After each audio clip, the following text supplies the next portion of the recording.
I'm Amanda DeCadenet, and this is VS Voices. In this brand new podcast from Victoria's Secret, I talk to 10 incredible women. Priyanka Chopra Jonas, Megan Rapinoe, Stella McCartney, Paloma Elsesser, Eileen Gu, Adut Akesh, Valentina Sampaio, and a few surprise guests, all with unique voices, powerful stories, and journeys that inspire change. Our conversations are honest and full of wisdom. Listen here or wherever you get your podcasts.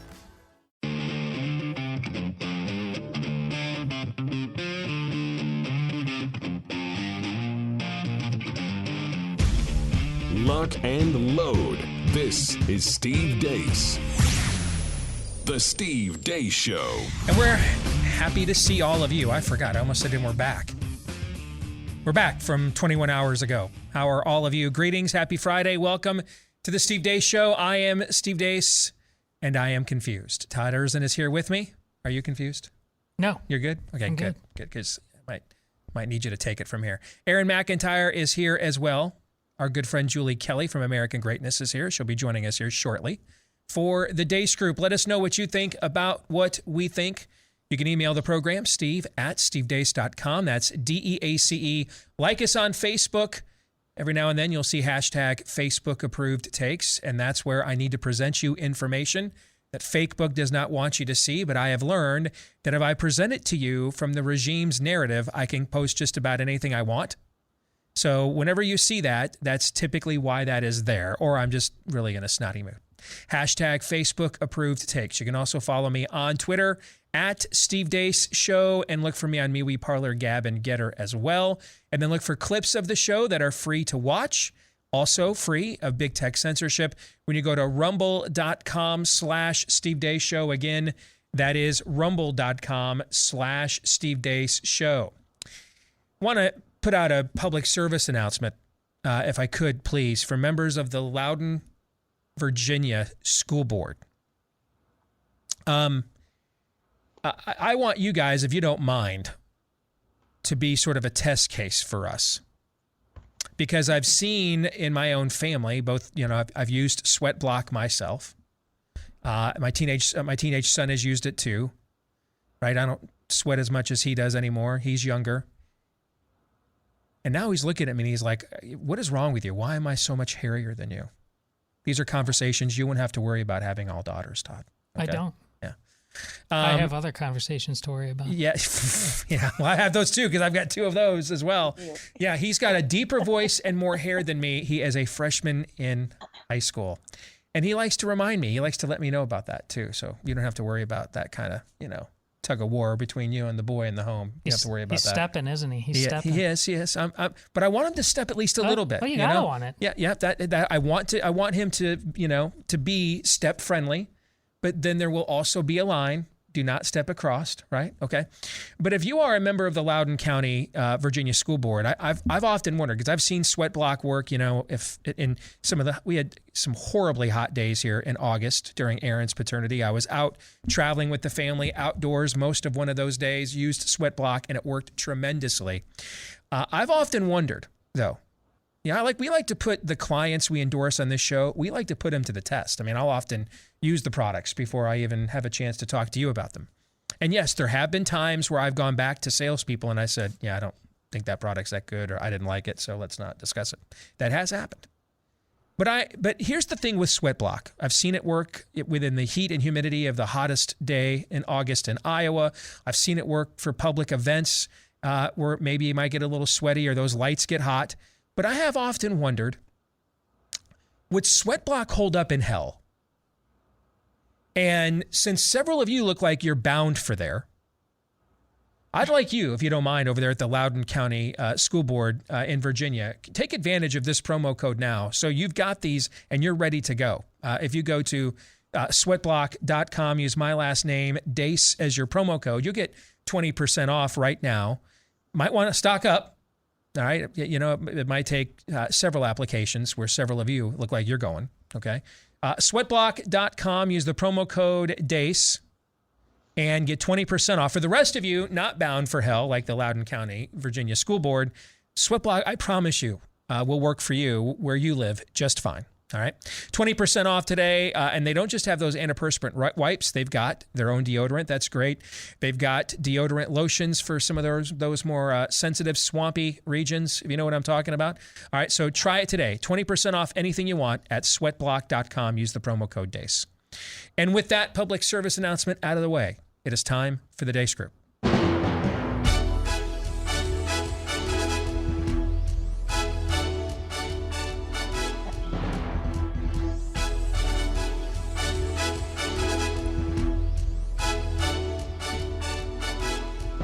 There she is. We welcome back Julie Kelly. Let's get to our weekly look at the week that was with issue 1. Speaking of hell, Bleep Lord Nefarious says.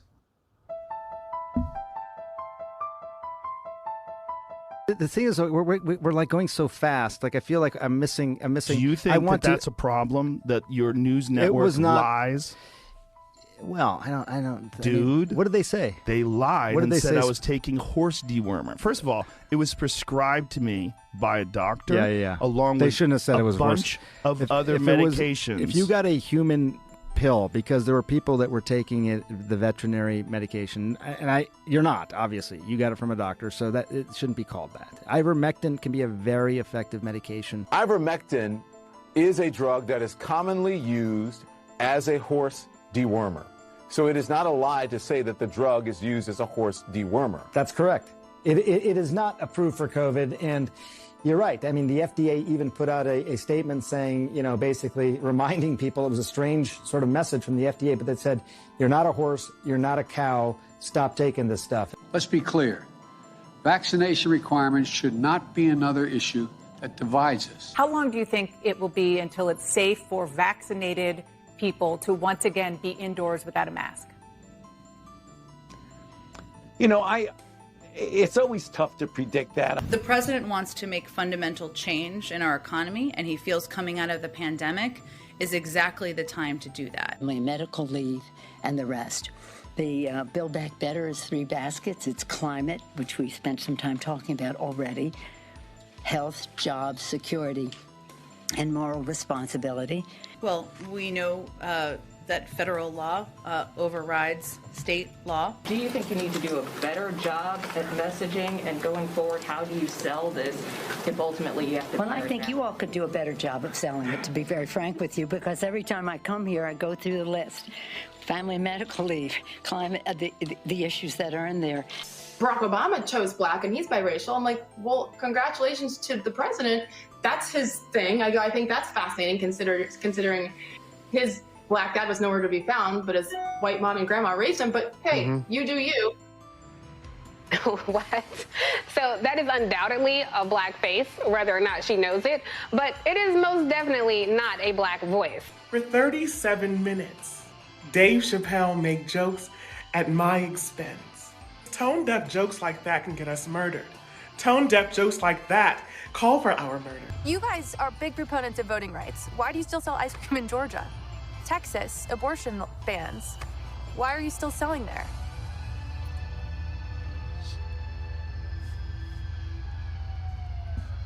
I don't know.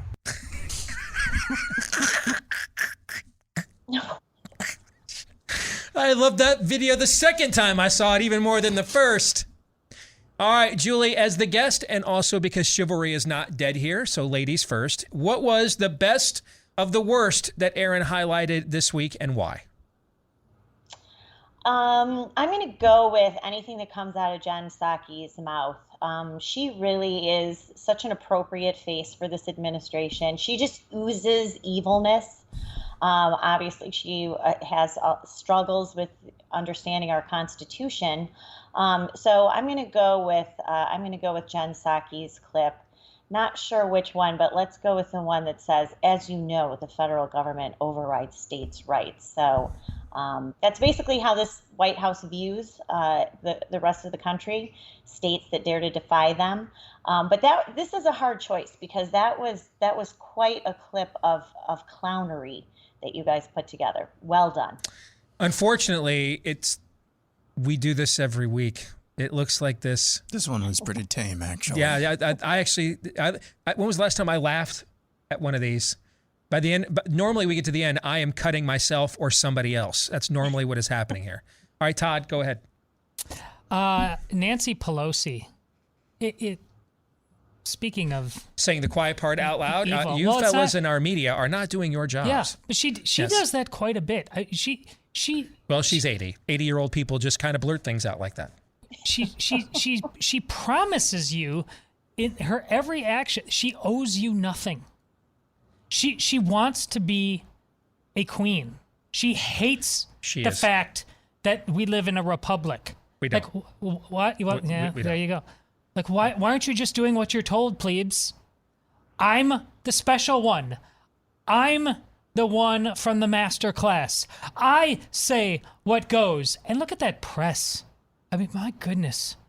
What a debased lot there that they just take it and ask for more. And yes, sister, how can we help the cause? Yas, queen. Yes. Yeah. See? What did I just say? She is a queen, and we're not a republic. They just sat there and said, Yas, queen, as she told them to do your jobs and pip my stuff, pip my ride. Right? Yes. Nobody objected to anything there. No. They're like, Yas, queen, you're correct. Yes, that is our job. Our bad. My bust. Aaron. So I think if there's one thing that we've learned over the last 2-3 months or so, it's that what we thought originally was a classic Biden gaffe last year wasn't actually a gaffe at all. He knew exactly what he was saying. It was when he said, and I'm paraphrasing here, if you don't know if you're going to vote for me or Trump, you ain't black. That MSNBC host pillaring Sage Steele for pretty, I don't know, it was a pretty mild attack on Barack Obama and identity politics. It's a black face, but you are certainly not a black voice. We are learning one thing. If you do not walk in lockstep, if you are black and you do not walk in lockstep with the zeitgeist, Kyrie Irving, Dave Chappelle, Nicki Minaj, I could go on and on, you ain't black, because blackness is not really blackness. It's being able to be told what to do and be good little apparatchiks, I think is the word for the state, for the statists. And if you don't go that, you ain't really black. I think that's the one thing that we've been learning or crystallized over the last month and a half or so. See, I'm glad you brought up the Kyrie Irving example, because I think this is one of the more blatant ones. And we have seen this phenomenon for the entirety of my career. But this is one of the most blatant ones we have seen yet, because it was 10 minutes ago that this guy was the chief priest of the social justice warrior NBA, right? Right. And I pointed this out, and I had several blue check marks come back at me, because I'm like, Kyrie Irving might as well be named Donald Trump at this point, because he dares to defy the regime on the therapeutics. And I had several blue check marks come back and say, well, doesn't it work the other way around too then? Now a whole bunch of right-wingers who didn't like his previous social justice stances are now backing him up. And I said, no, it doesn't work the other way. Here's why. Because you base your opinions on race. We're basing our opinions on reason. We're the ones actually overlooking all the other things Kyrie Irving says on the basis of strictly just race, that are often at our own expense, by the way, in order to defend and back him here. Why? Because he's on the side of reason. That's why. You are the ones that base your justifications on race and identity politics. So therefore, then, aren't you racist for not backing him according to your own standard? Right. So one side is basing their positions on reason. The other side is basing their position on race. One side bases their positions on information. The other one does so on identity. Therefore, you're not permitted this level of distinction. You're not permitted this level of critical thinking. You have abandoned it in order to make identity politics and racial identity the chief basis for your belief system. Nuance, you have vacated that space. You're not permitted exceptions. You're not permitted nuance. You have bought into this cultic mentality. Now you must choke on it. You don't get to say, I agree with Kyrie Irving here, but I don't there. So he stopped being black to you? He was elevated on the basis of his blackness before. Is he not still black? Listen, the woman at MSNBC is actually being consistent. She's the one being consistent with their belief system when she says Sage Steele is no longer black. That's actually the consistent view of their demonic worldview. She's actually carried it forth. Same thing can be said about Dave Chappelle. He was saying some of the same things Kyrie Irving was saying last year. Yes. Surrounding George Floyd. And one other thing as well, on Kyrie Irving in particular. You remember when the Milwaukee Bucks in the bubble last year after Jacob Blake was brutally murdered? They couldn't play, right? They couldn't play. Yeah. No. Did anybody describe that as, quote, selfish? Bueller. Good point. Exit question: on a scale of 1 to 10, with 1 being the odds that Lindsey Graham could convince you to take a COVID booster, and 10 being the odds that Lindsey Graham likes to be boosted. Rank this week's level of total depravity, Aaron. 1. Wow. Look at the look on Todd's face. Yeah. Todd. 10. Where are you at here, Julie? 1 to 10. Where do you think we are? I'm going to go with Todd. I'm at 10 with him. Yes. See, she's not subjected to this on a weekly basis. Where are you? Why are you at a 1? Like, I agree that it wasn't as complete. It wasn't as drenched in sulfur as it typically is, but Listen, a 1? Last week, we had a montage of people in our nation's capital talking about how abortion is actually safer than a tonsillectomy. So I'm at a 1 this week. I'll be back up to a 10. He's getting his Shannon Joy on. That's what's going on. Yeah, though, he does have a point. I still think 1 is an overreach. Okay, but I'd fade the 1, but he does have a point there. Okay. All right, let's get to issue 2. How do you explain this? You can talk about moving goalposts all you want, 15 days to slow the spread, to mandated injections or lose your job, ICU capacity to 0 COVID, and all the smaller goalpost movings in between. But at the end of the day, one statistic matters: gross deaths and excess mortality. That's where some recent data from the World Health Organization comes into play. According to the WHO's dashboard for the United States, there were 93% more COVID cases and 97% more deaths in the first week of October 2021 compared to last year at the same time. In addition, and quite staggeringly, as Steve points out, the case fatality rate for COVID at that time last year was 1.35%. This year, during the same week of October, 1.38%, again, with the larger caseload. Aaron mentioned the term excess mortality. It's higher in 2021 than it was in 2020. No one was vaccinated in 2020 at this point of the year. Approximately 75% of American adults have received at least 1 dose of vaccine. 56.6% of all Americans have been fully vaccinated. At this time last year, the President of the United States was taking an experimental treatment known as Regeneron, or monoclonal antibodies, to try to get him out of the hospital, maybe save his life from COVID. A year later, they're now rationing that treatment because it works so well and they don't want it to. So how do you explain this data? How is it possible to have more cases and more deaths and a slightly worse case fatality rate with COVID now than we did last year? Julie, we want you to go first because we have already been discussing this earlier in the week. So we want our audience to hear a fresh take. You're up. I mean, it doesn't make any sense. And I can't believe that was a year ago. You're talking about, it seems like 10 years ago. But all I'll say, and Steve, thank you so much for putting this data together because it's indisputable. The facts speak for themselves. But aside from that, I can say anecdotally, I know so many more people, including people who have been vaccinated, who are coming down with COVID. A lot of young people. I mean, I just heard again today of another college student coming down with COVID. I know that in some regards they're back together. But vaccination rates on most of these college campuses, especially in the Midwest and Northeast, are close to 100%. And so I can just say for myself, my family, my daughter, we traveled around for a year and a half. We went to Florida. We went out, west. We were on planes when no one was there. We were in airports. We tried to defy every social distancing mitigation measure that we could. God bless you. you. My my daughter goes back to Syracuse and all the vaccinated kids start dropping like flies, and she actually gets COVID and she's unvaccinated. Luckily, it was, a super mild case, but there's something going on here. And I think that's why there's just this constant push now to vaccinate more people, and now despicably trying to push vaccines on young children, kids as young as 5, like the president talked about this week. Monday, in our second hour, we are going to walk the audience through a deep dive on COVID vaccines and data. And you mentioned your daughter at Syracuse, Julie.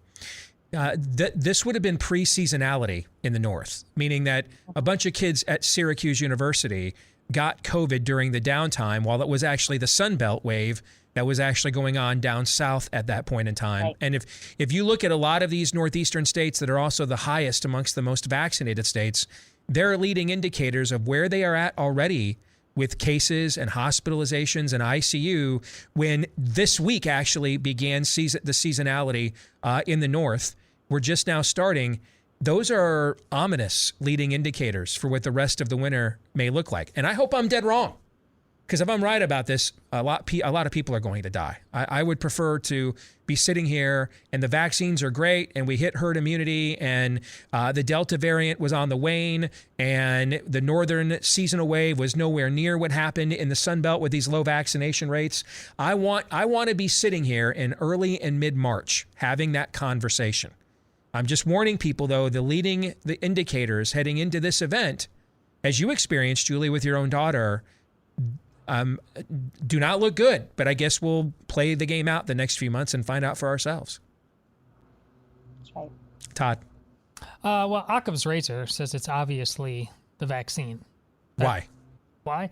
Because, listen, first you need to understand about variants. Variants has been used by the progressive cult, like they use language in a lot of other ways. How can we make this sound the most scary or psychologically twist you? Variants, they've been acting like variants are automatically worse. Scary things. Yes. In the vaccination, it's the opposite. Yep. It's the opposite. Variants get weaker. And it originally was the opposite with Delta at first, too, remember. And also the thing about Delta, it's also not there, but it's not sequential either. There's B, there's C, there's D, whatever you want to call them. We know this from the flu. There's multiple variants at one time. There was always variants with this thing. And that's why Fauci said at first that this will hold up against variants. Yes. That's why he said that, yes. So to understand that it has to be the vaccine, you've got to start understanding that. And that's nothing new. That, again, what Steve just said, Fauci was telling you this kind of thing earlier, and we know how much Fauci will bend and twist. So listen, I hate to say this, but this is not complicated at all, what I'm suggesting.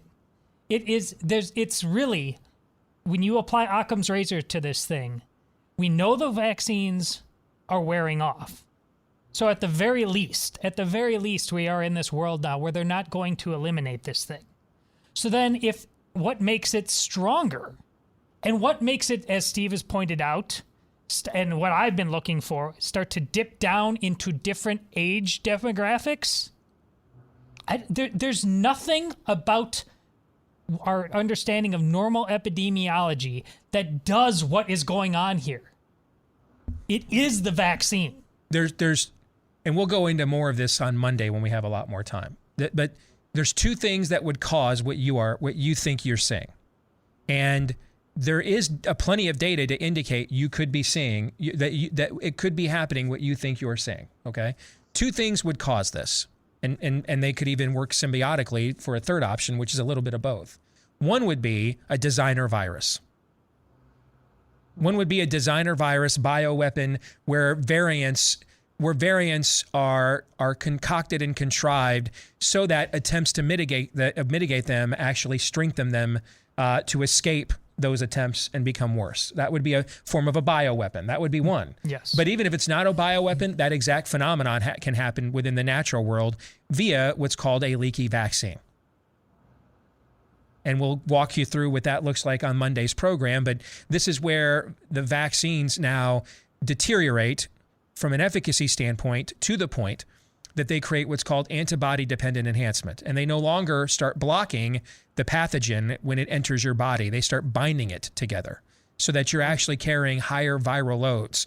And then the people that are vaccinated begin to actually, they become super spreaders of a more virulent strain than the virus originally was. This has happened before.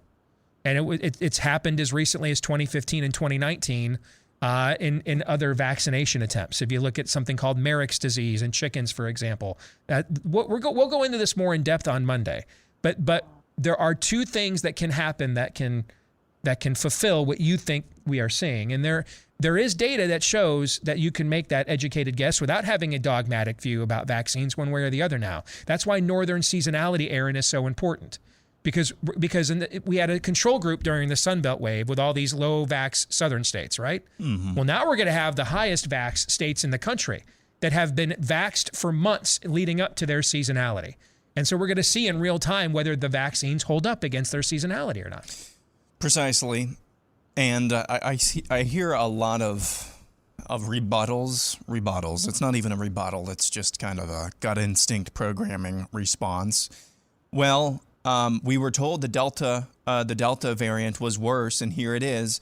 So one, you're saying you're saying that the vaccine doesn't actually hold up against the Delta variant because we have multiple control groups with which to test that. Another thing is, well, everything is opening up again. Well, we've got Australia and Sweden as control groups for that. Yep. One locked down hard, one did not, and they both had COVID spread in their communities. So I think those top two rebuttals, if you can even call them that, just on their face, don't really make sense.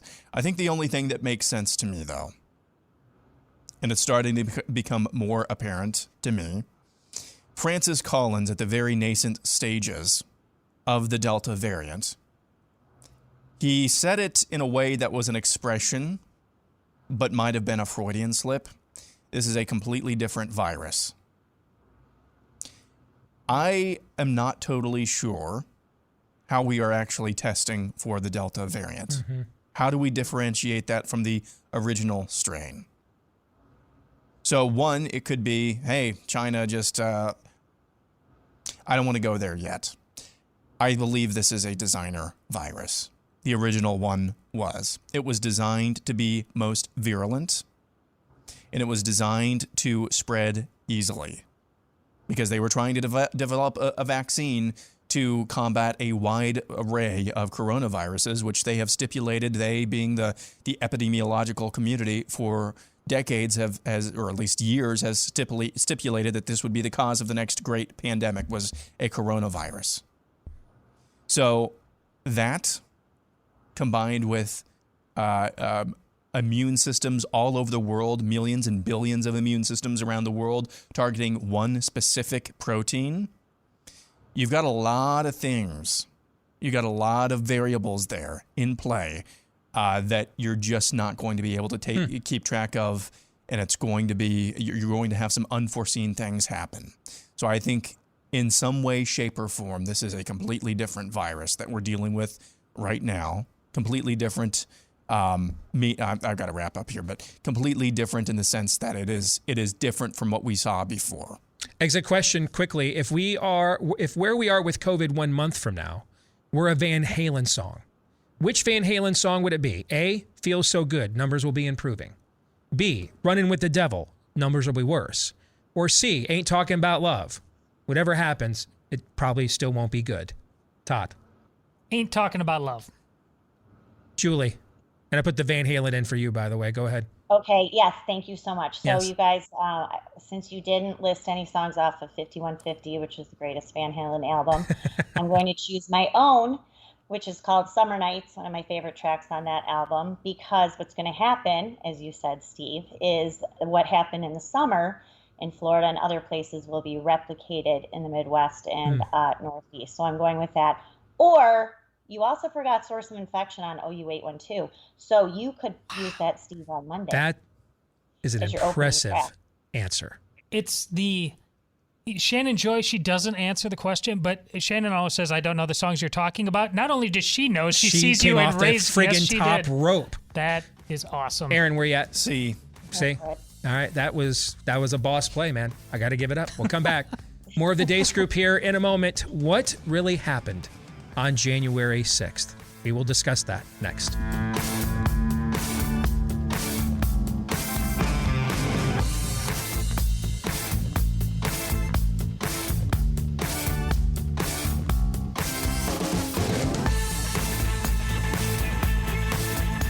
Oh, yes, they had a factory run sale on Built Bar yesterday. And yes, chocolate chip cookie dough was included. You know, I bought a couple more boxes of that. Just had one again. Built Bar is the greatest protein bar of all time. Chocolate chip cookie dough, the greatest Built Bar of all time. Therefore, vis-a-vis, henceforth, chocolate chip cookie dough Built Bar is the greatest protein bar of all time. But they've got so many other great flavors as well. Try them all and get 15% off your order with my last name when you do, with the promo code DEACE, D-E-A-C-E. When you go to built.com, that's B-U-I-L-T, built.com, use the promo code DEACE. If you can't get any more cookie dough right now, they have so many other great flavors. Cookies and cream is so popular. It's really good. If you're a chocolate mint guy like me, mint brownie is phenomenal. If you like almond joy, coconut almond is terrific. Cherry Barcia is very underrated. I just ordered a box of that yesterday too. So you cannot go wrong with our friends over at Built Bar. 15% off, loaded with protein, not loaded with carbs, sugar, and calories. Everything you want, plus the taste. Built.com, B-U-I-L-T, with the promo code DEACE, get 15% off. We welcome back in Julie Kelly from American Greatness. Let's get back to our weekly look at the week that was with issue 3. What really happened on January 6th? Defendants involved with the events at the Capitol on January 6th are still rotting in their jail cells as we speak, waiting for some judge somewhere to publicly mock and harangue them before sentencing jail time or probation.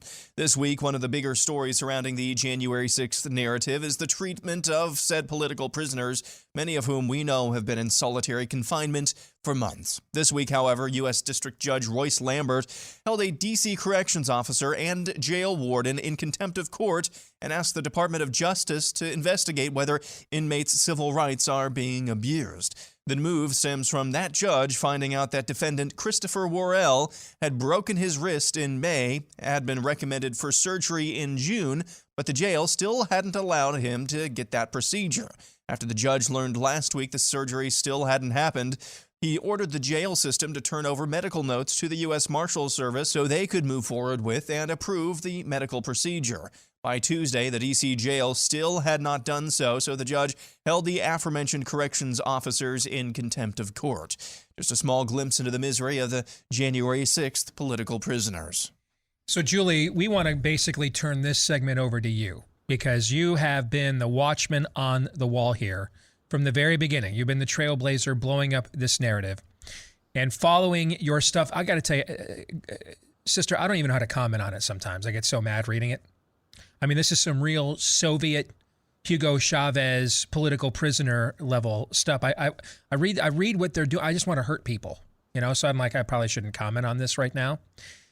So I want to hand it over to you, but I want you to let our audience know who is Stephen Robeson that you have written about today over at American Greatness.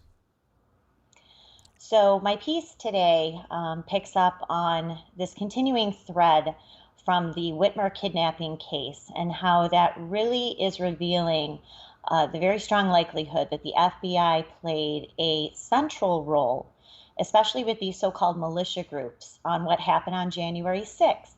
So what was revealed in this really great investigative report in BuzzFeed, and I always want to give them credit, is that the FBI started an undercover operation called Operation Cold Snap in March of 2020. And this was intended to surveil, infiltrate these militia groups, the 3 Percenters, the Oath Keepers, the Proud Boys, because they were plotting these dangerous protests against these lockdown governors, of course, one of whom was Gretchen Whitmer.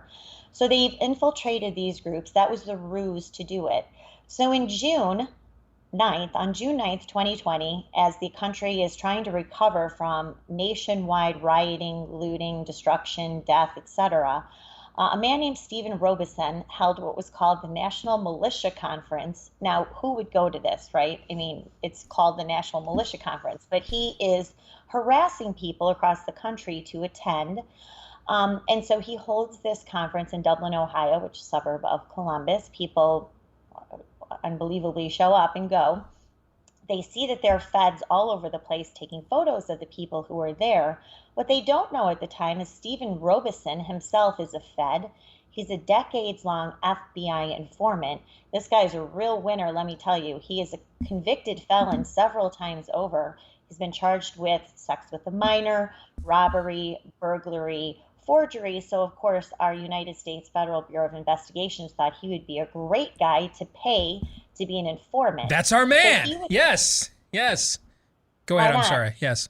I mean, he's not any scummier than, Jim Comey or Andrew McCabe. So real recognize real. Right. Yeah.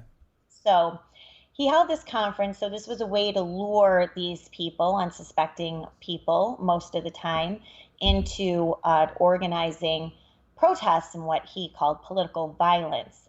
So this was June of 2020.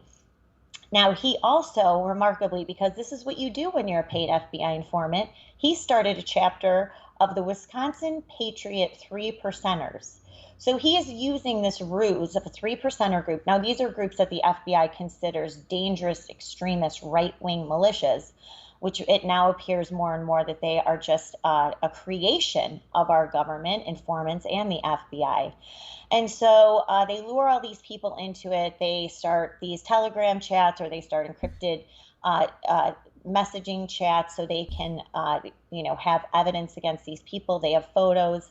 And then, of course, this is all revealed, a lot of it, in the Whitmer kidnapping probe or plot, which was revealed to the public on October 8th, 2020, just as early voting was underway in a critical swing state.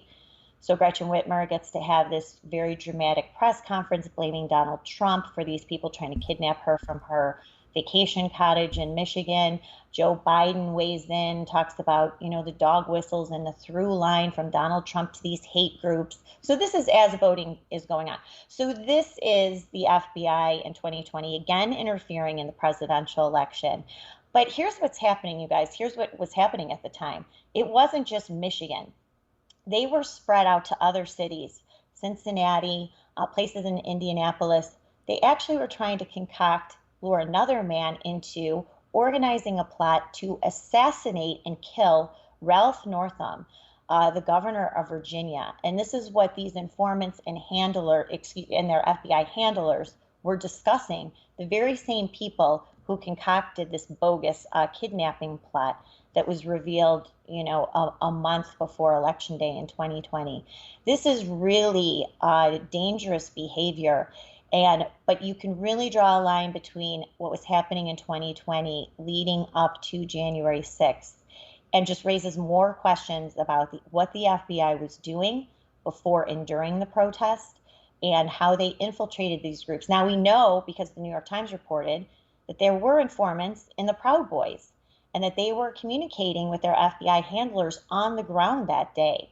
So what we need to know now is, was this an extension of Operation Cold Snap? How many FBI informants and agents were involved in what happened on January 6th? Also, where was Chris Wray? Kash Patel said the only top official they could not reach on January 5th and 6th, as they had these ongoing communications, every top level administrative official, the only one they could not reach those 2 days was Chris Wray. It appears history doesn't just repeat, it rhymes. Nero always ended up being the one that started the fire he blamed others for. So let's get to the exit question in response to what we each just heard from Julie. True or false? Eventually we will learn January 6th was specifically provoked by the swamp in order to brand a segment of Trump voters as domestic terrorists and traitors. Aaron. True. It's one of the most truth statements on this show this year. Wow. Imagine going back and telling ourselves that on January 7th. They told us they were going to do this. Some of their war games, the left's war games, they told us they were going to do this. Todd? True. I believe they know it now. And when the DOJ and the FBI both came out and did Biden's bidding by calling a bunch of parents at school board meetings domestic terrorists, you think the people are willing to say that, aren't willing to do everything Julie's talking about? Of course they did it. Julie? Yes, to Aaron's point, he was talking about the Transition Integrity Project, which was the war games, and it did involve this kind of protest. So, of course, I say 100% yes, people are going to be shocked in 6 months, 12 months from now at what happened, the real story about January 6th. Wow.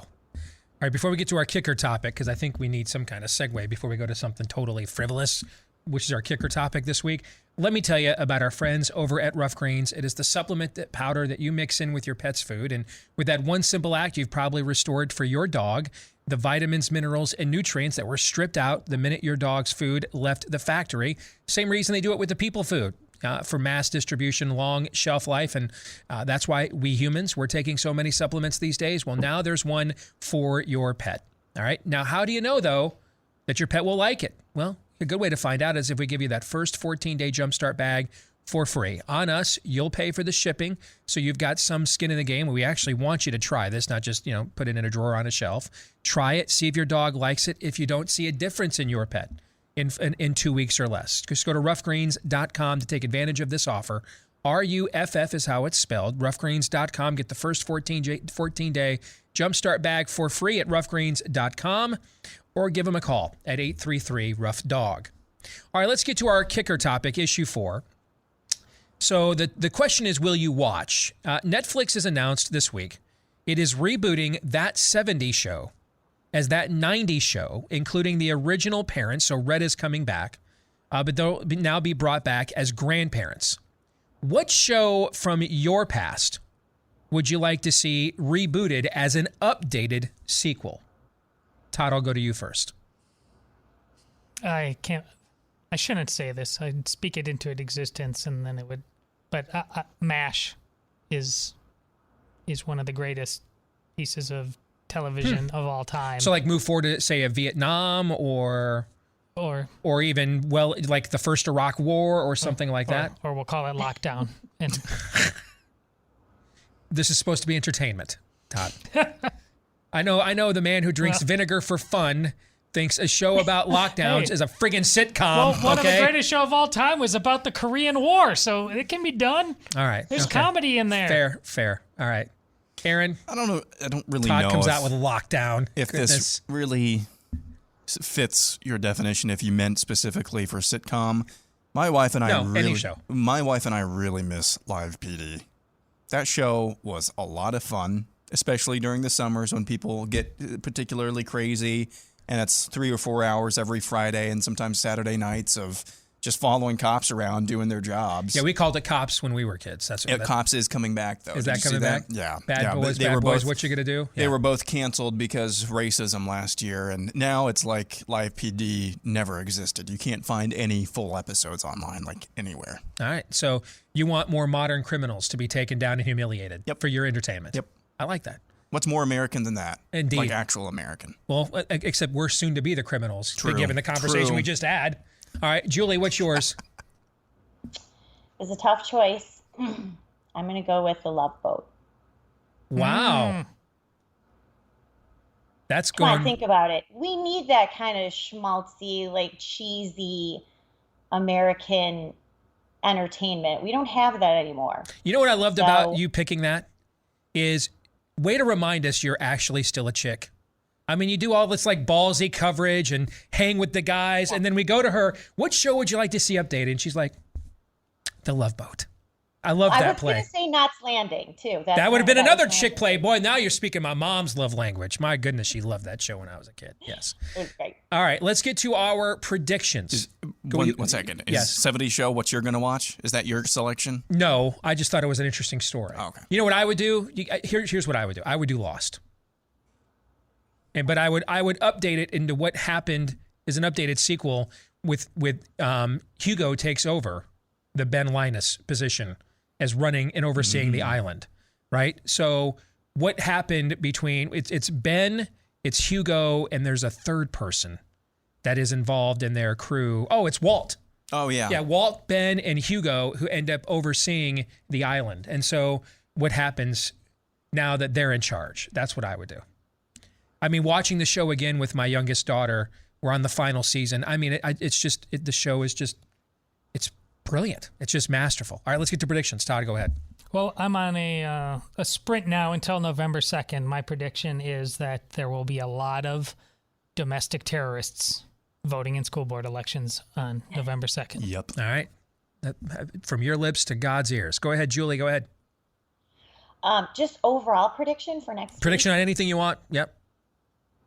Can I just be self-serving and say that we're going to see a lot more coming out of what's happening in this D.C. jail and more motions to get these guys out of there based on what Judge Lamberth said this week? God bless her. She came on the Steve Day show and asked, can I be self-serving? You got to hang around here more. We do that. I mean, that's 10 minutes ago and 10 minutes from now. Yes, by all means. I'd love to. All right, Aaron. Before the end of next month, meaning sometime around Thanksgiving, Governor Newsom will announce that unless you're vaccinated, you cannot enter or exit his state. Can we root for that? Like, are we? Can I root for whatever traps people there? Yeah. Yeah. I mean, I think everybody ought to just get out. Number one, that isn't insane. Yeah. Non-communist, but the rest of them, I think I might be supportive of that. If we did a Dunkirkian evacuation first, and then by all means, yes, you guys should not be allowed to leave. We the rest of us could not agree more. Annex yourself. Yes. All right, here's my prediction. Both LSU and Penn State will join USC as A-list college football jobs that will come open after the season. And Penn State will because their coach is going to USC. So I think we will have USC, Penn State, and LSU. And depending on the outcome of tomorrow's game in Minneapolis, Nebraska could be on that list as well. Because I think tomorrow is the game that determines Scott Frost's fate. All right, so that would be one heck of a coaching carousel. All of those jobs open at once. All right, any quick thoughts on that before we get out of here? No? John Gruden, maybe he can apply. Yeah, that would be awesome. He would be awesome at USC. Absolutely. Or Nebraska even. Not going to happen, though, but no.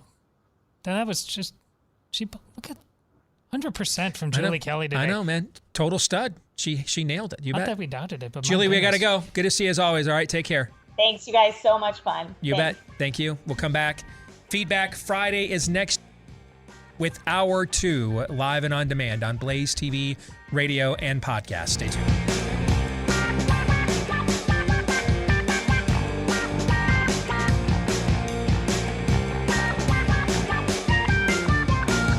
All right, back with Hour 2, live and on demand here on Blaze TV, radio, and podcast. Want to again thank Julie Kelly from American Greatness for joining us on the Day Group last hour. We'll get to Feedback Friday here in a moment. If you want your feedback to one day on a Friday be feedbacked, responded to. Let's just go with that. Fair? Just email us. I won't try to do that again. Just email us, Steve, I did that whole yet, not yet thing. Turn a phrase on a dime yesterday. And even you told me during the break, wow, that was really well done. Yeah. I just tried it again. Not so much. Let's see. Got to quit when you're ahead, right? Yeah, don't go back to the well again. Need a Bill bar? Not yes, but I already had one, but thank you. Email us, steve@stevedeace.com. That's DEACE. Like us on Facebook. Follow us on Twitter at Steve Day Show. Look for me as well on MeWe, Parler, Gab, and Getter.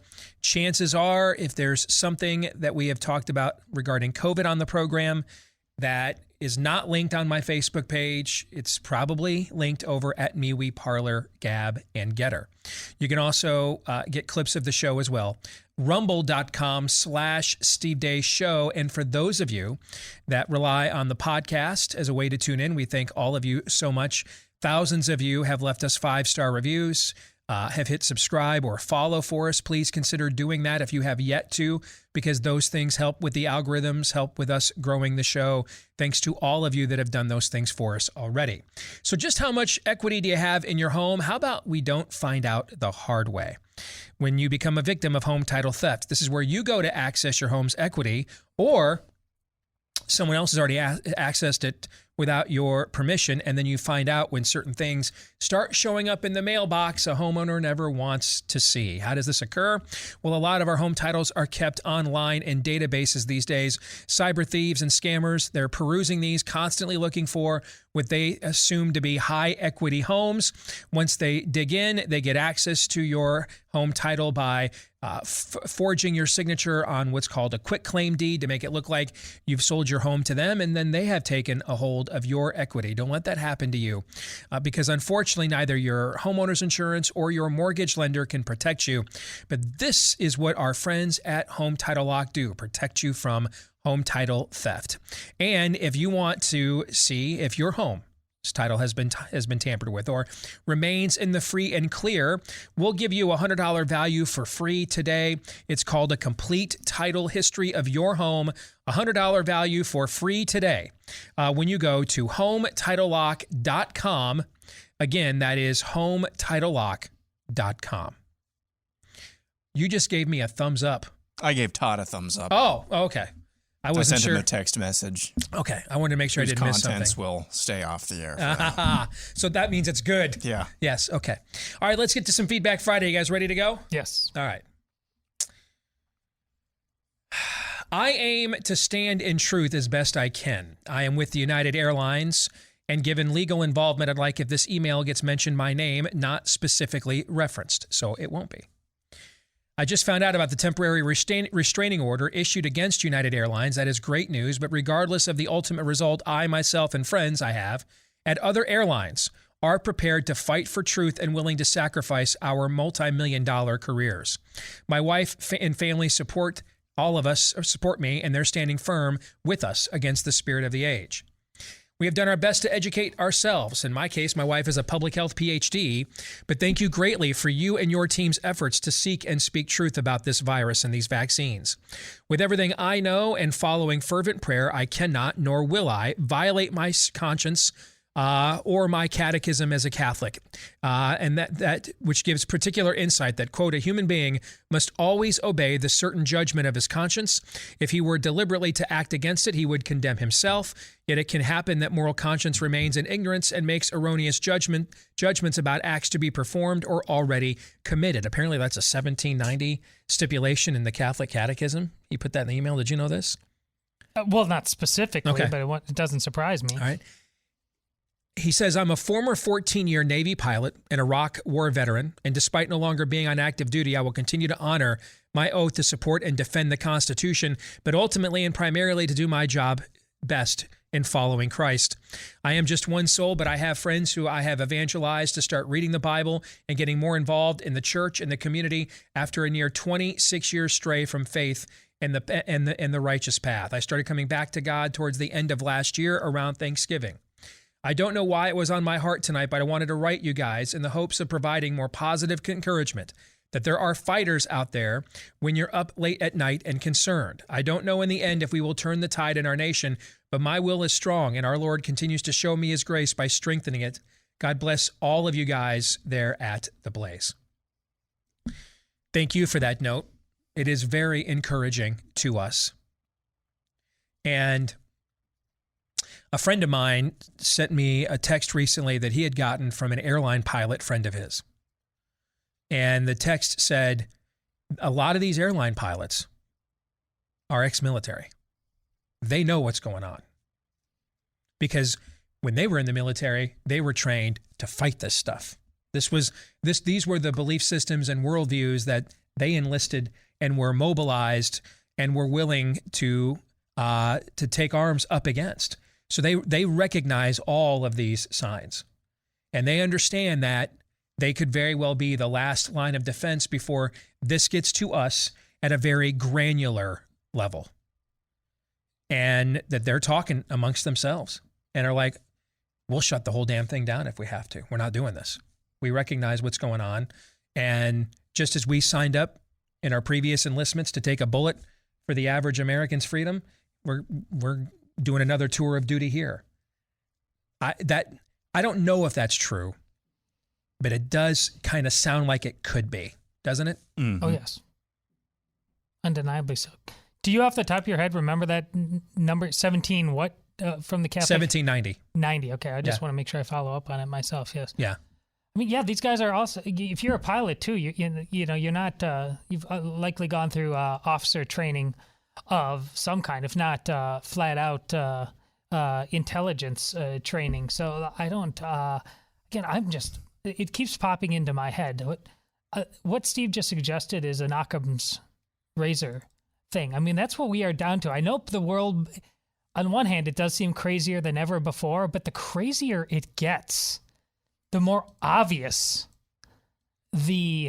both what's going on and the remedies to it are. I mean, don't you think there's just less gray area than ever? Yes. And I have gotten a lot of emails from people like this that are doing what they can to push back. And I need to remember that more often, frankly. I just get so frustrated when I see one teenage girl in Wyoming, one of the absolute reddest states in this country. And I see one teenage girl up against an entire school district where they're putting handcuffs on her because she doesn't want to wear a useless Chinese face diaper. And I just see that and I'm thinking, why would we let that happen in Wyoming?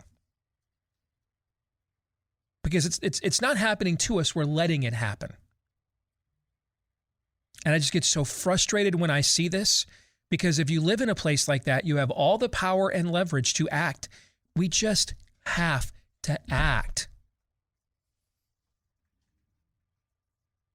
What these airline pilots are doing, they've got the power and the leverage here. They're acting. The story you had yesterday about the restaurateur in the Denver Mall who thought he was going to dictate his healthcare policy to his employees.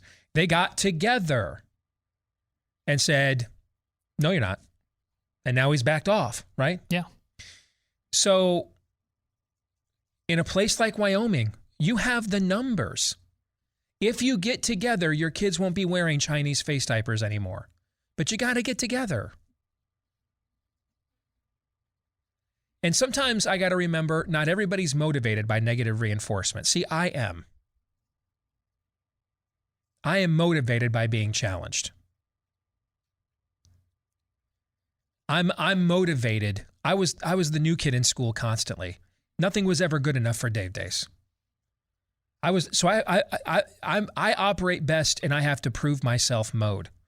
I tend to look for straw men or villains, even if I don't have any, because on my own I won't be motivated enough. So I need something to overcome or somebody to take on. Okay, so I'm a little too motivated by negative reinforcement, and for that I apologize. But for some of you men, you need a little bit more negative reinforcement. Okay? We don't have time. We don't have a lot of time for please and thank yous right now. So when you hear from me that a lot of these airline pilots are former military and they recognize what is going on,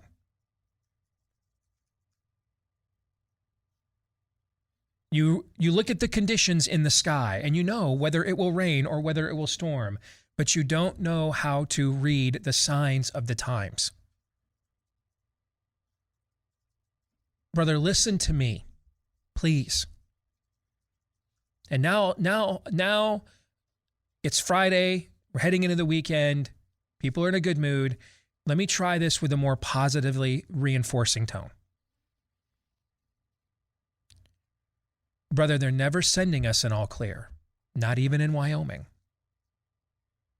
They're never standing down voluntarily, not even in Idaho, places Democrats can't get elected street pimp. It's never happening.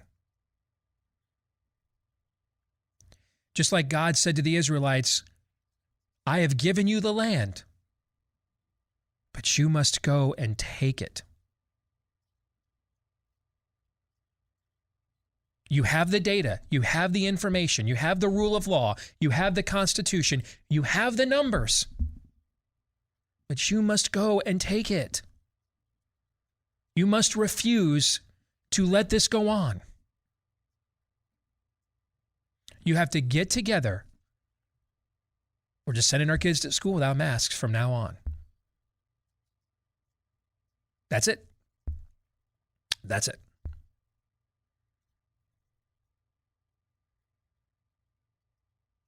The dementia president, or whoever's really calling the shots behind him, they're not sitting there figuring out what's lawful or not. They're just doing it. You have the law, including the highest law, on your side.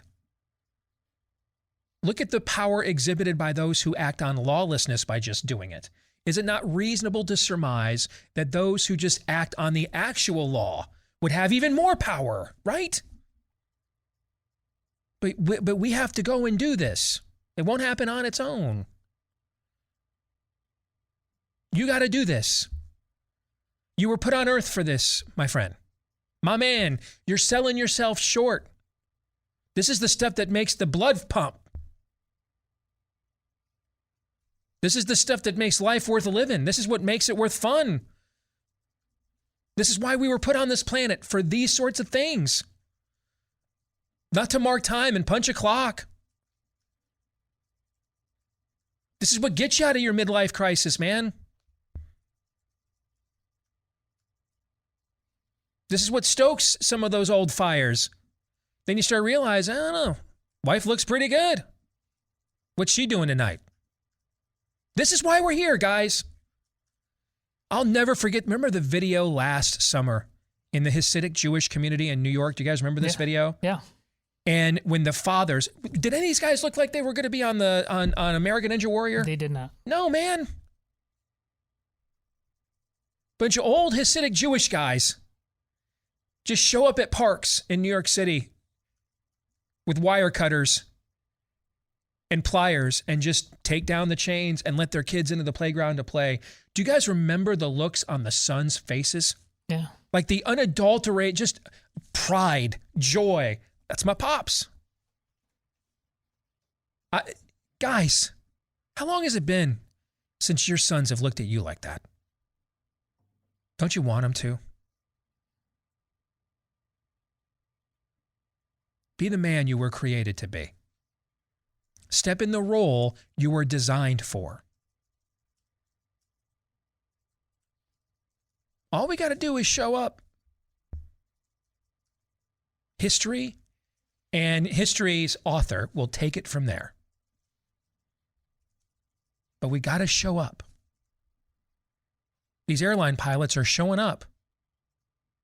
We got to show up.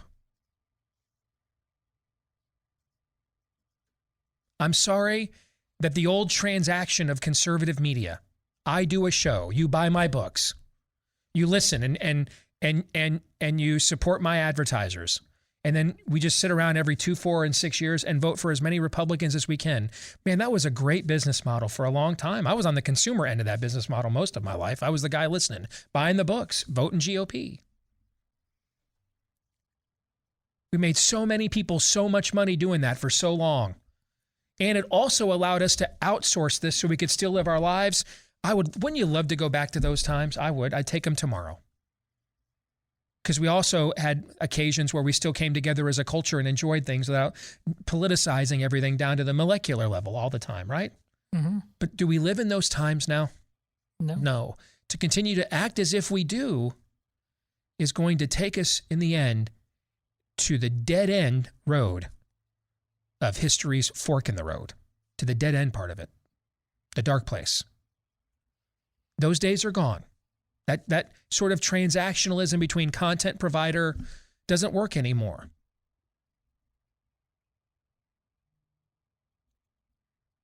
We've got to mobilize, guys. And men, we need you. Your wives need you. Your children need you. There's more meant for you here than I can't do anything to lose my schlep job that I go home and complain about most nights anyway and makes me hate life. There's more to it than that. And don't send me any more notes. I'm the kid born to the 15-year-old mom. I started in a mailroom. In 1996, I declared bankruptcy.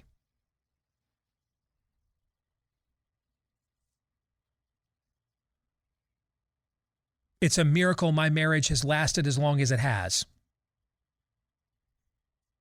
I flunked out of college.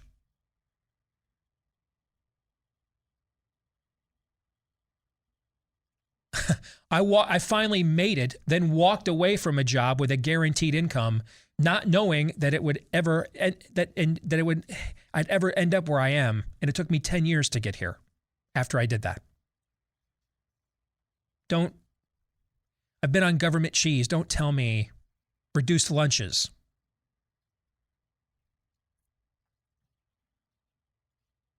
When my wife and I met, I had no car. I was riding the bus back and forth downtown to work in the mailroom at Blue Cross. Don't tell me I have not risked anything. I risked everything to get where I'm at. That's why I'm here. I risked it all. I didn't settle. I was not afraid to fail.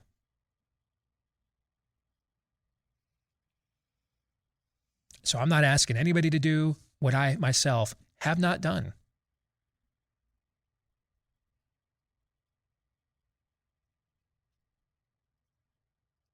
It won't happen on its own.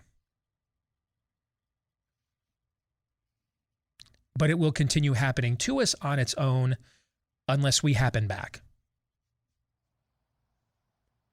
And that is the nicest tone while explaining to you the stakes bluntly I'm capable of mustering. That's the best I got. I hope it was good enough. But that's the best I got. Let's go back to Feedback Friday. Andrew writes, as a person who loves your show and is vaccinated, I'm just on fire to stop the tyranny enveloping this great nation and coming for us all. How can we, who are vaccinated, stand with our unvaccinated brothers and sisters in the fight for equality and freedom? Thanks and God bless. This isn't about, one of the things that we'll talk about on Monday, Andrew, is that if they were not attempting to mandate these things authoritatively, I don't know that we would have done any of the work on this show on these vaccines. I mean, you would have, given your pre-existing notion, you would have been still tweeting a lot of what your belief is about vaccination in general. But on the show, would we have gotten into the nitty-gritty of this to the extent that we have? No. It's not even close. And speaking for me, I also, and I'm still there, if you want to do this, you go right ahead and do whatever you want to. Yes. I'm not yet at the point of saying that I firmly believe the vaccines are making things worse. I suspect that is possible. But the reason I cannot definitively say it is because we had a control group during the Sun Belt wave where all these states were the lowest vaccinated states. We're now going into our next seasonality in the North, where all these states now are the most vaccinated states. And so, you know me, I'm going to go where the data goes. I'm dogma agnostic. I'm data dogmatic. I will just go where the data goes. So, if we get through the northern wave and it's nowhere near what we saw in the Sun Belt, I'm going to have to tell you guys that don't want to get vaxxed. We have to at least admit that was a factor in why the northern wave didn't succumb to the level of the Sun Belt wave.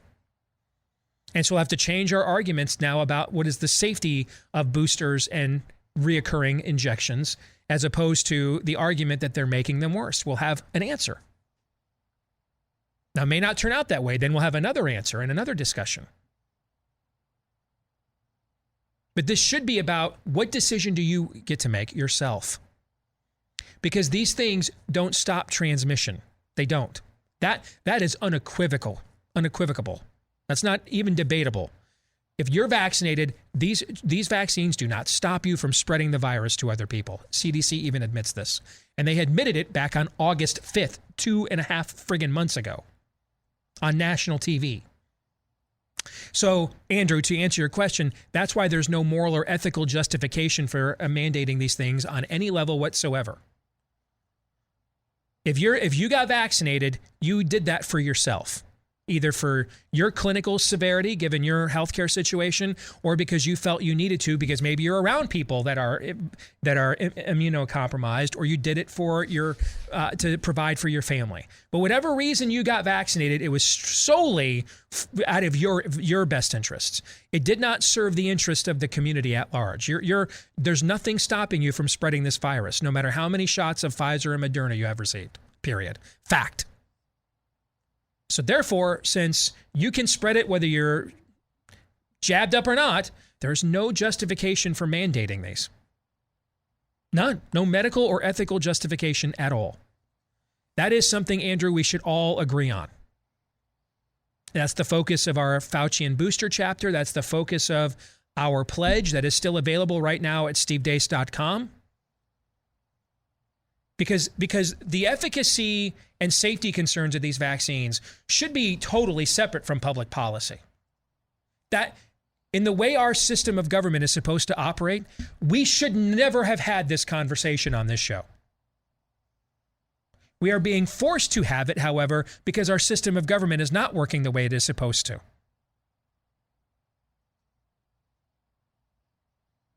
But is working now as an authoritarian form of government than a Republican one.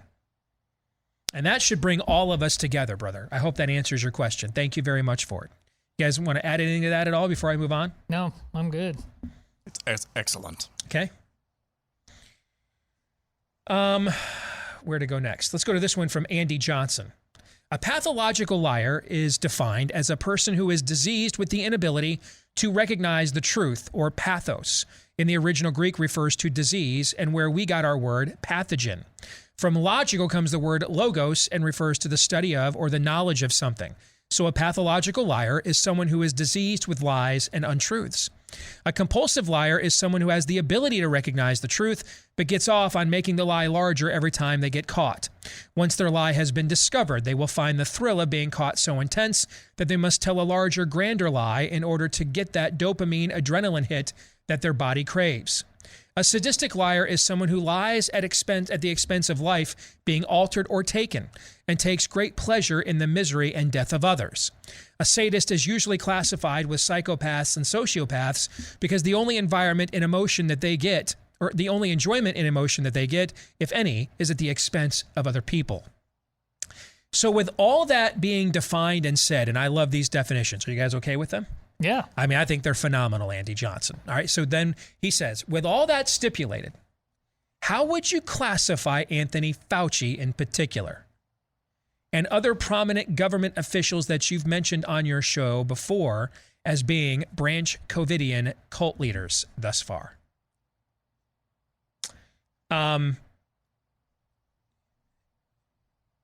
Yes. That's how I would do it.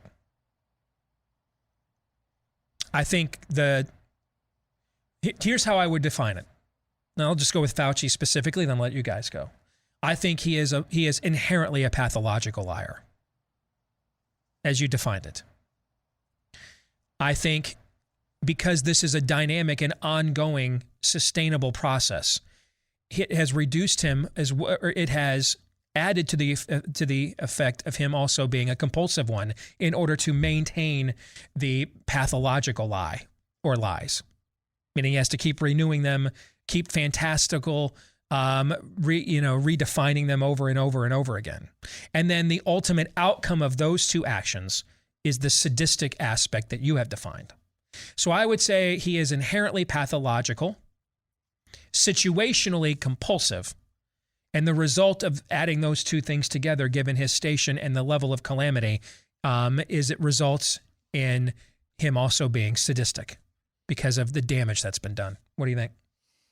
I would just reverse things. I could be wrong, but pathological, you need to know a little bit more about who he was going back. I think it's easier to guess that he's compulsive first, because if there's no moral code other than your own advancement, lying isn't a thing to you. Like, it's not bad. Like, why wouldn't you lie?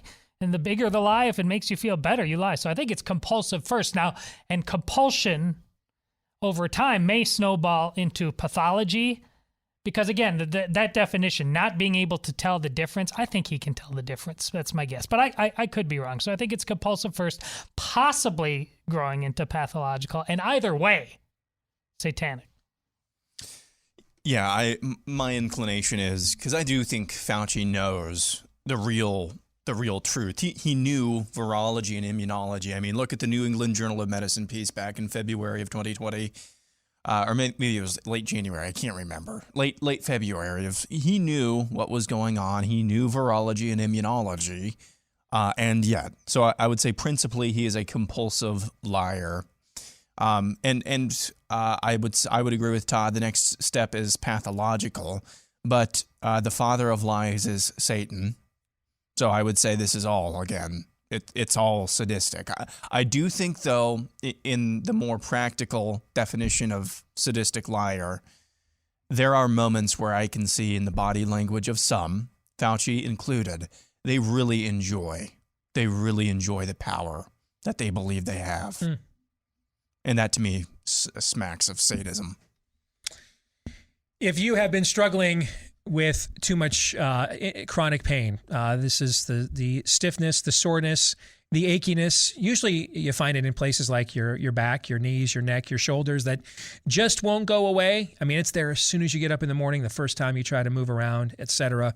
Whenever you sit in the chair for the long time and you get up, chances are, unless you have a recent injury, and if so, then obviously have that professionally looked at. But chances are, if this has been lingering for a while, it's because there's too much inflammation in your body. So we suggest you check out an all-natural anti-inflammatory. I use this product daily, have now for going on a second year. It's called Omega XL, backed by 35 years of clinical research. It will attack the inflammation causing your chronic pain, and you want to attack that inflammation before it causes even more severe issues with your body. And if you want to try Omega XL today, you can buy one bottle, get a second one for free when you go to Omega XL, just like it sounds, OmegaXL.com/Steve, OmegaXL.com/Steve, or give them a call at 800-844-4888. More Feedback Friday here in a moment.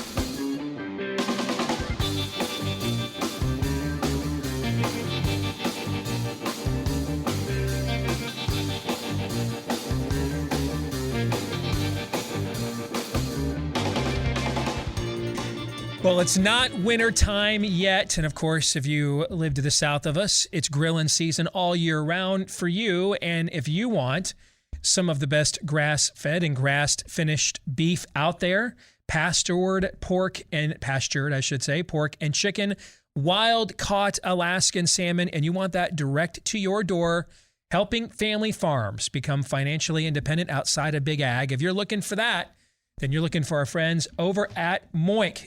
You can get their meat box, known as the Moink Box, right now at moinkbox.com/Steve. Meat from animals that are actually raised outdoors, fish that actually swim in the ocean, free of antibiotics, hormones, sugars, and all that other junk that you find in a lot of the prepackaged meat that we get in the meat aisle at the store. Sign up right now at moinkbox.com/Steve. Moinkbox, MOINK, moinkbox.com/Steve. Get a free year of ground beef. That's a pretty good offer. Free year of ground beef right now when you sign up at moinkbox.com/Steve. And then pick the meats that you want delivered in your very first box. You can change what you get each month. Also, you can cancel at any time. All right? Join the Moink movement today. Again, moinkbox.com/Steve. MOINK for moinkbox.com/Steve. All right, let's get back to some Feedback Friday. This one's a little lengthy, but I think it's an interesting proposal, so pay attention, please. Any soldier, sailor, Marine, airman, or coastie facing the jab, my advice is to demand a court-martial as part of your refusal. There are 3 reasons why you should do this. Number 1, when we join the military, we take the oath of enlistment, which demands that we uphold and defend the UN's Constitution from all enemies, foreign and domestic.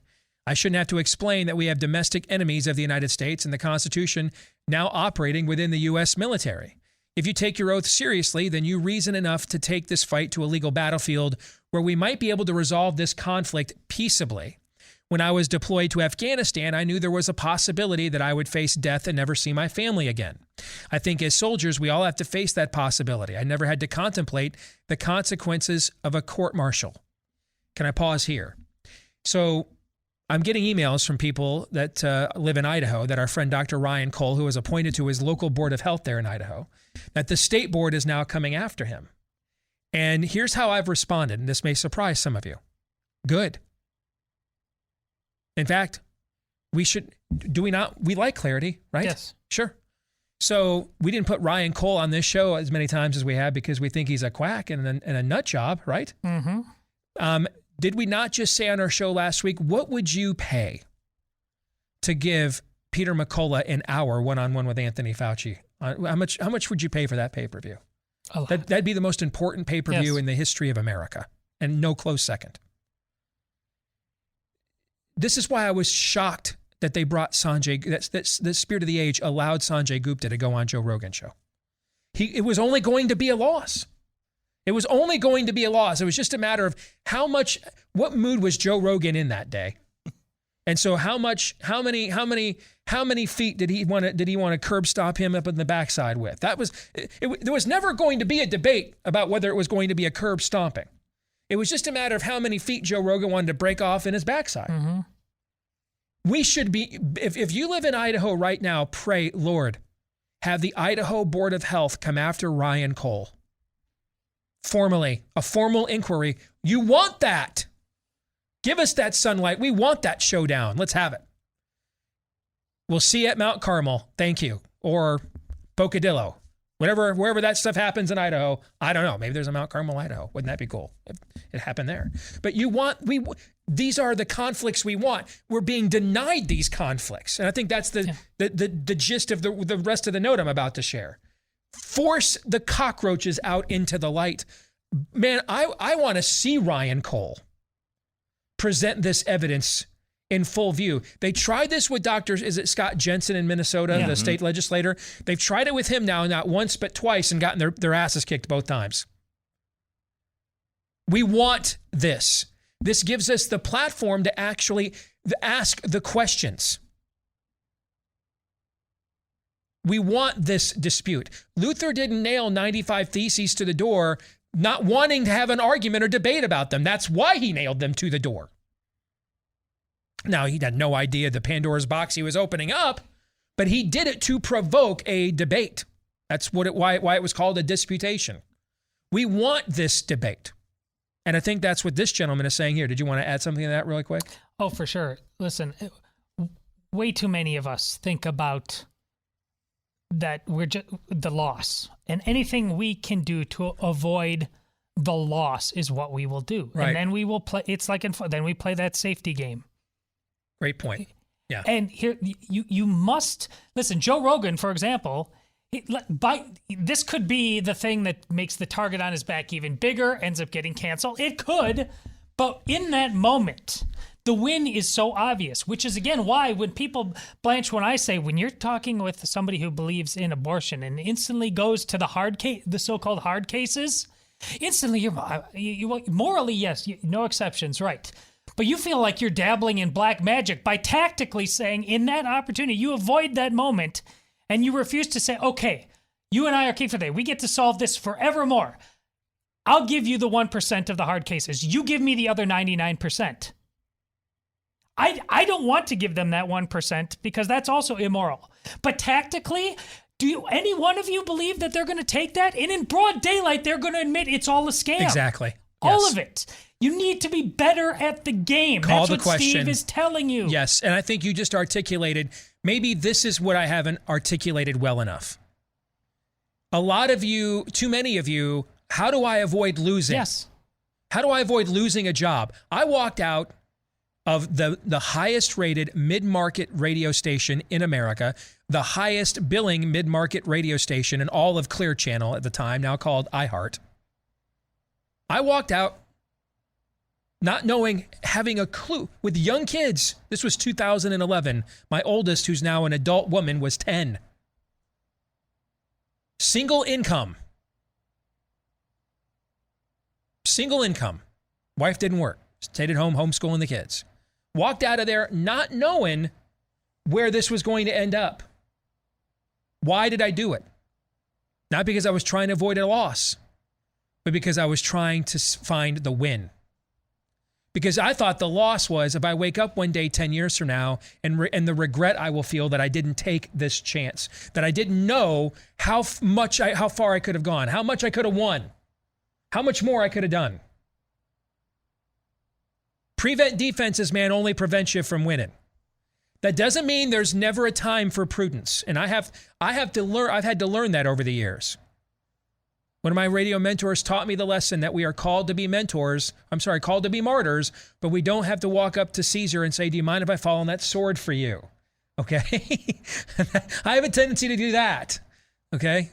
So there's a time for prudence. This is not it, by the way. This is the Alamo, folks. Backs are against the wall.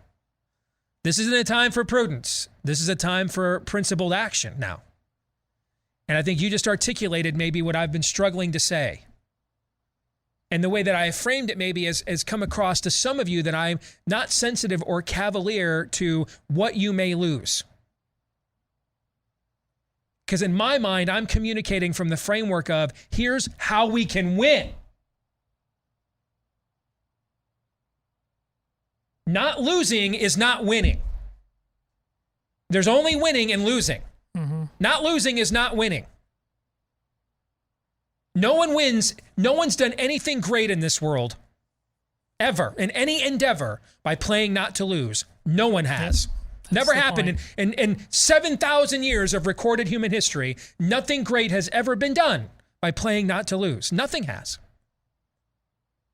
This is what you meant yesterday. You keep saying yet, and you keep responding by saying not yet. Yes.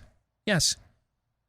Well, if not yet, now, then, okay, let's finish up with this. He goes on to say, court-martials are inconvenient in basic training during our training into the U.S. Military Code of Justice. We were counseled that if we were ever wrongly accused or had a commander on a power trip try to coerce us into an unjust action, that we had a right to demand a court-martial. That would require a third party to oversee the dispute, and we could present witnesses and evidence. That's what I was just talking about with Ryan Cole. Under the scrutiny of cool, calm, rational men, the dispute could be evaluated. Unfortunately, I had to employ this advice on occasion in my career as an Army reservist.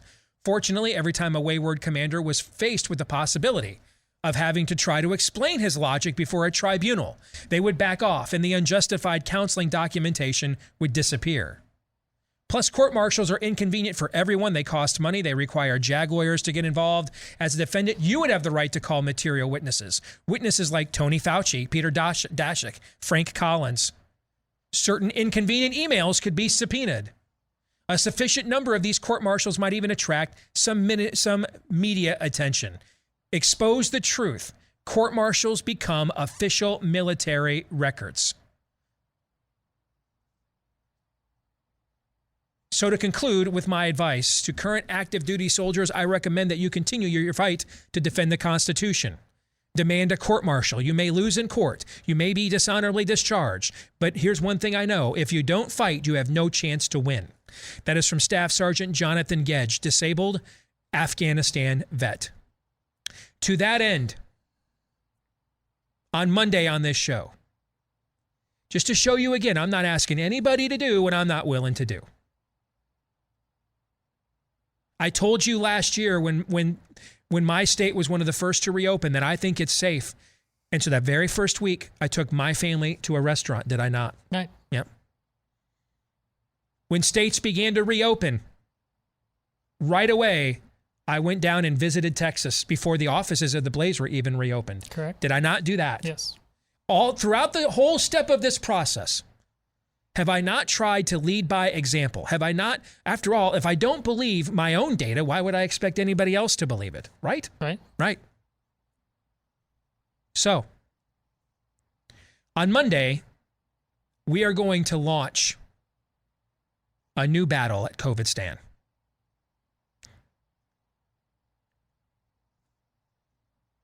One that we will all hopefully enlist in. One that's going to cost money. And I'm putting up the first 10% of what it will cost myself. Again, I'm not going to ask anybody to do what I'm not willing to do. Too many of you have been caught in this nexus of they won't fill my prescription. They tell me that they don't have to do it. I believe they've killed hundreds of thousands of people by denying them these early treatments. And these bastards need to pay. Unfortunately, making them pay will not be free.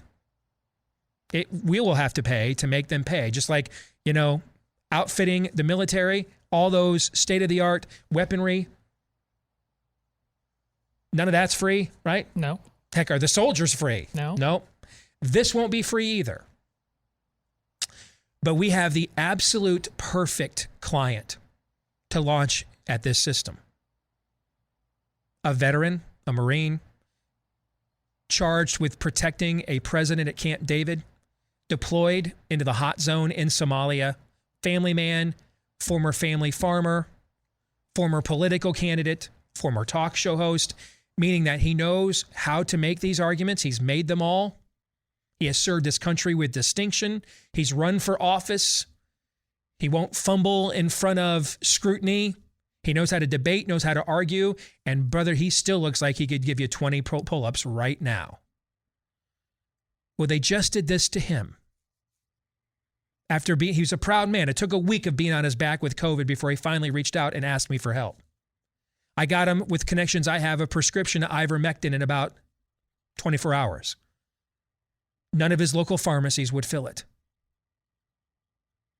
Meanwhile, I'm getting all these emails from all of you every day telling me this is happening to you. Enough is enough. We're going to fight back. We're punching back. We're going to make some examples out of people.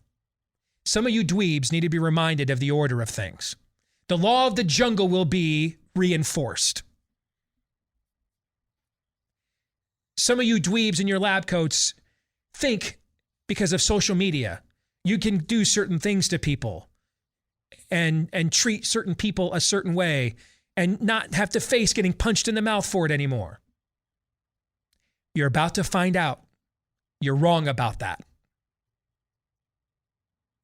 And I'm going to help pay for this out of my own pocket and ask you to enlist with me, because we need a case to make an example out of all these pharmacies and pharmacists and corporations doing this all over the country.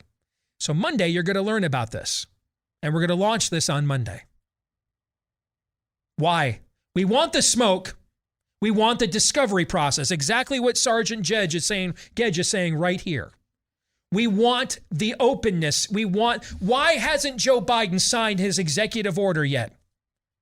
Mandating 100 companies with 100 employees or more have to have proof of vaccination or penalties. And now why are they trying to figure out how they're going to do this through the OSHA code? They're trying to avoid scrutiny. The minute he puts this on paper and itemizes it in any way, it's going to end up in a federal court in 5 minutes. And we do have, as much as I detest the state of the judiciary, there's still several circuits in this country friendly to us. Won't take long to find one that'll give us an injunction. So they're trying to avoid that. They're trying to get these corporations, before they even issue the order, to enforce it as if it exists. This is tyranny. And these people need the proverbial punch in the mouth that peaceably we can provide with the freedoms we have. So on Monday, we're jumping in our X-Wing and taking our shot at the Death Star. I'm going to go. I'm going to do. I'm not just an ideologue here. I never have been, by the way. I was an activist. I got a show as an activist. I've been an activist my entire career.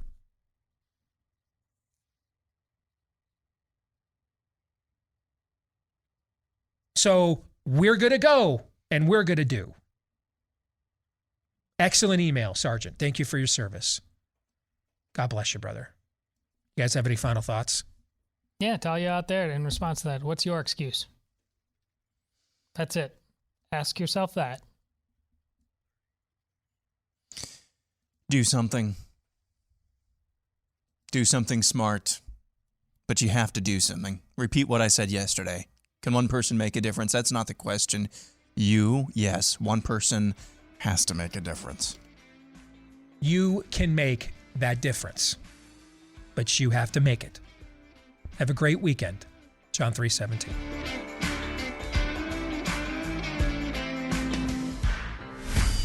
This is Steve Deace on the Blaze Radio Network.